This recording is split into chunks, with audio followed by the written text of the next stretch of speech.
Улан акыйкатсыздыкты көргөндө чыркырап кетчеле. Улан коррупцияга каршы чучуктай чыңгырып, коррупция дегенде мындай катуу турчеле. Жигиттин өмүрү кыска экен, арабыздан кетип калды.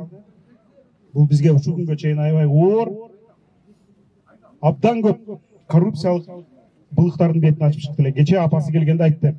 Уландын иши ачып кеткен фактылары бийлик тарабынан иликтенип аягына чыгарылган жок деди. Уландын ишин биз улантып, мына ошо бажыдагы коррупция, системдик коррупция боюнча толгон токой фактыларды чыгарып бердик. Аны алып туруп, bir күндүн ичинде, bir сутканын ичинде 20-30 кылмыш ишин козгоп койсо болот. Ошону кылбады. Уландын тилеги мына ушул эле. Кыргызстан коррупциясыз, таза, адилеттүү өлкө болсо деп. Биз ошондой боло албай атабыз. Садыр мырза, эгерде укпай калган болсоңуз, Уландын апасынын ошол тилегин айтып кетейин. Элди ыйлатпагыла деди.